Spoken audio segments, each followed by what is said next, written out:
There's a road in British Columbia that feels more like a journey through a painting than a highway.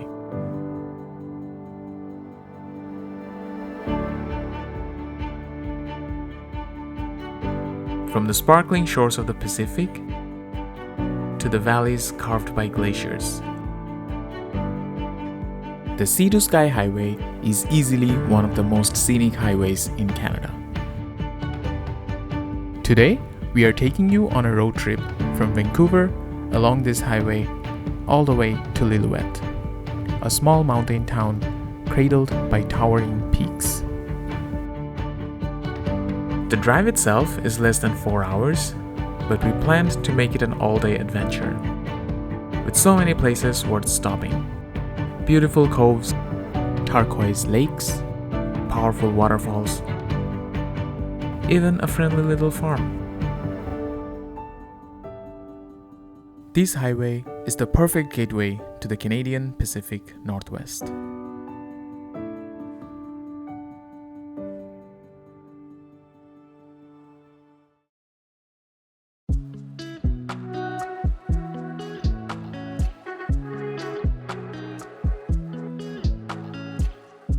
Just half an hour away from downtown Vancouver, our first stop is Horseshoe Bay Village.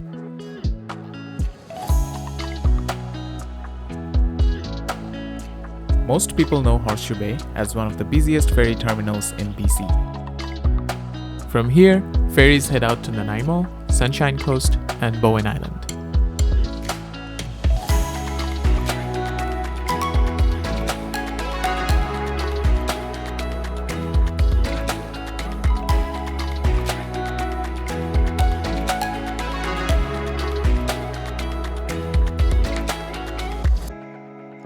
Even if you're not catching a ferry, the village itself is worth stopping by.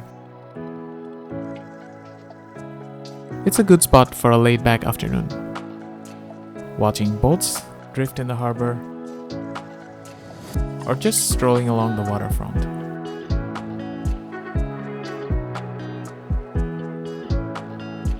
And you might even find one of the resident seals popping up to say hello.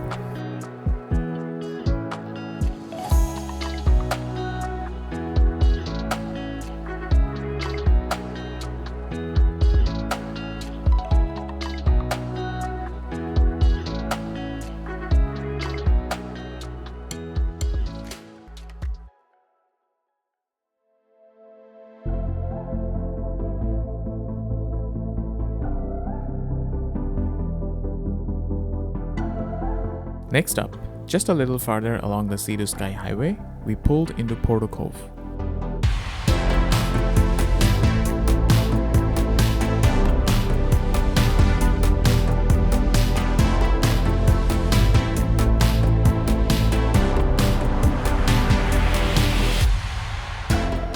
Right after getting on the Sea to Sky Highway, you'll see the amazing teal waters of the Howe Sound opening up.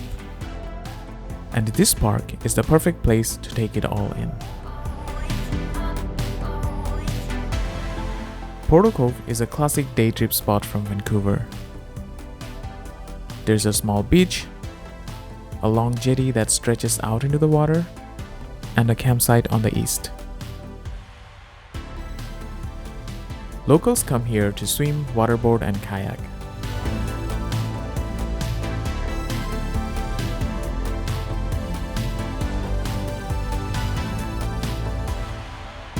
There's even a scuba diving spot, where they've created an artificial reef by sinking some old ships and a fire truck.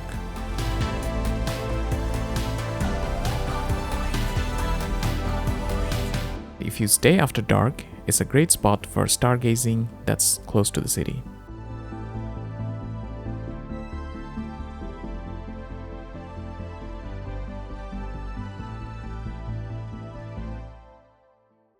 Back on the Sea to Sky Highway, it doesn't take long before the Stawamus Chief comes into view. This massive granite wall looms over the road, and it's the sign that you're getting close to the town of Squamish. Just 30 minutes north of Porteau Cove, Squamish is right under the Chief's shadow.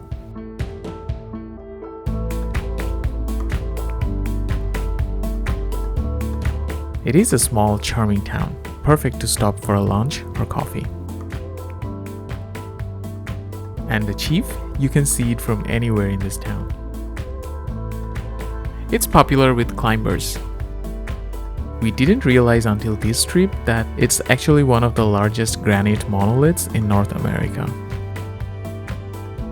One day, we'd love to hike it ourselves, at least to the lowest peak.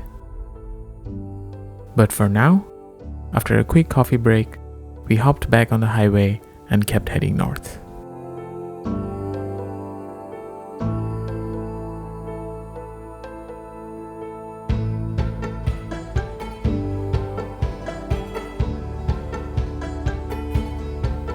Our next pullover is at Brandywine Falls.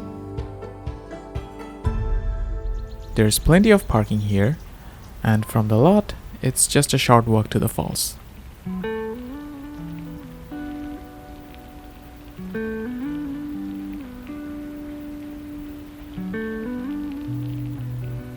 It's a flat, easy trail.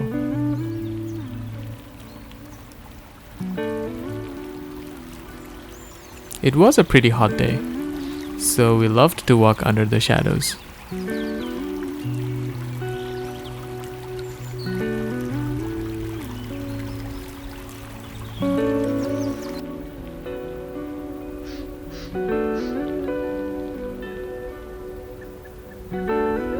In about 10 minutes, we reached the first observation deck.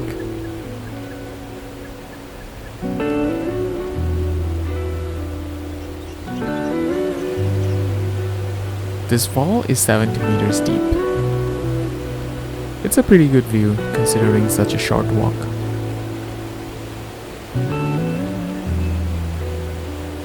If you keep going, there are more viewpoints along this trail. We turned back this time since we had a lot to cover, but we'll definitely come back someday to explore more.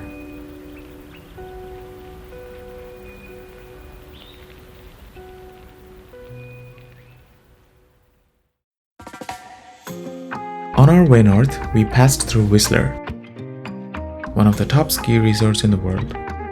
It's also home to a popular mountain biking park and the famous peak-to-peak gondola. There's so much to see and do here, it's worth spending a couple of days. But this time, we kept rolling, and just outside Whistler, we pulled over by Green Lake. The name is pretty accurate. The water really is a bright shade of green.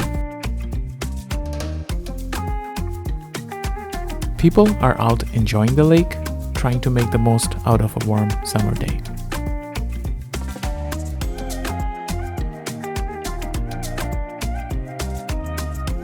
For us, the heat is a bit too much, so we didn't stay for long. But it's such an easy stop right off the highway. If you're not in a hurry, it's definitely worth checking out.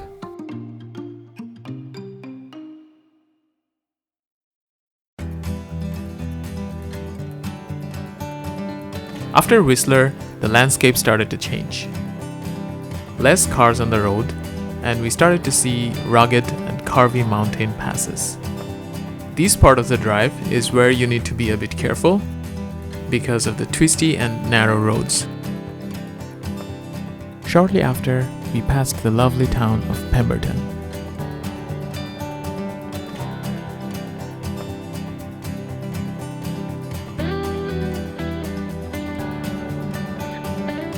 Our next destination is a little farm tucked in the mountains called the North Arn Farm.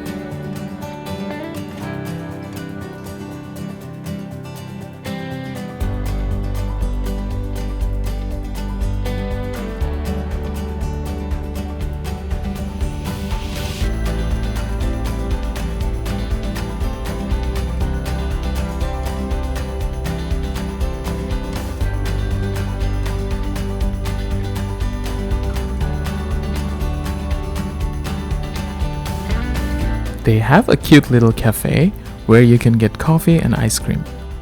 And in summer, you can pick your own berries. This place is so pretty, it's even used as a wedding venue.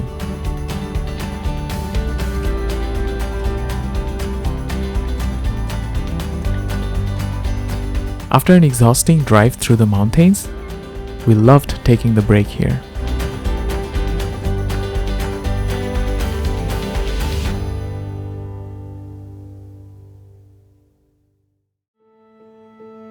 Our next stop is one of the most scenic places in BC,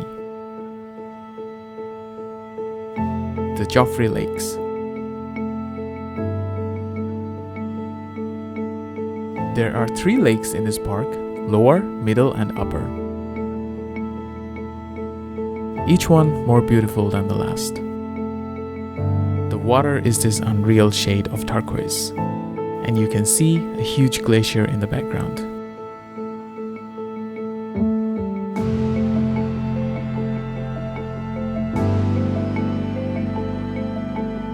A single hiking trail will take you to all of the 3 lakes. But if you don't feel like doing the full hike, the first lake is only a 5-minute walk from the parking lot. BC has no shortage of stunning lakes, but this one still stands out. Speaking of beautiful lakes, this road brings us 2 more gems. The first is Duffey Lake. Sitting right beside the highway.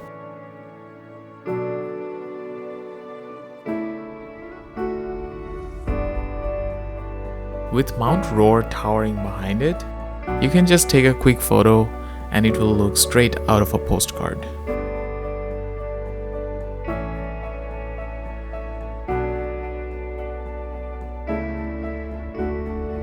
The second is Seton Lake. This lake also has a roadside pullout, but we decided to climb to a nearby hill for a better view.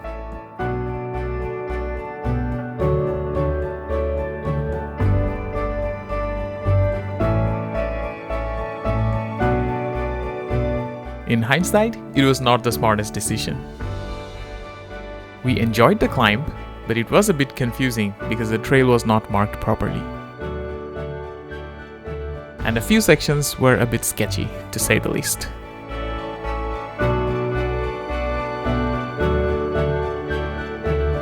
Still, when we finally reached the top, the view was well worth the hike.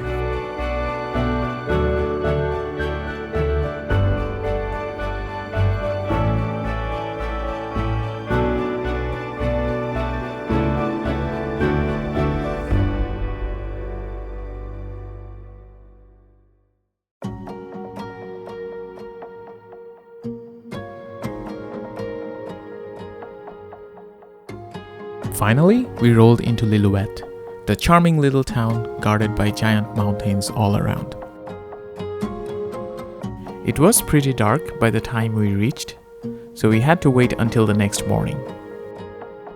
The next day, our first stop is the Lillooet viewpoint.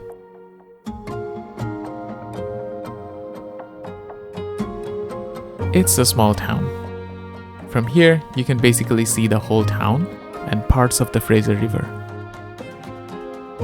Lillooet is one of the oldest towns in BC, and it's historically linked with the birth of the colony of British Columbia. Back in the 1860s, during the Fraser Canyon Gold Rush, it was actually the largest settlement west of Chicago and north of San Francisco. Thousands of people chasing gold passed through this town. A huge influx of American miners here is what prompted the British government to officially proclaim the colony of British Columbia. This town was mile 0 of the old Cariboo Road, the first major route into BC's interior.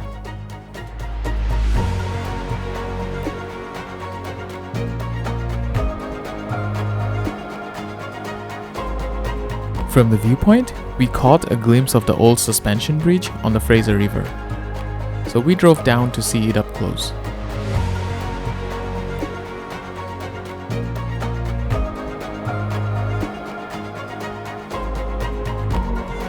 Built in 1913 and held up by steel cables, this bridge is now open only to pedestrians.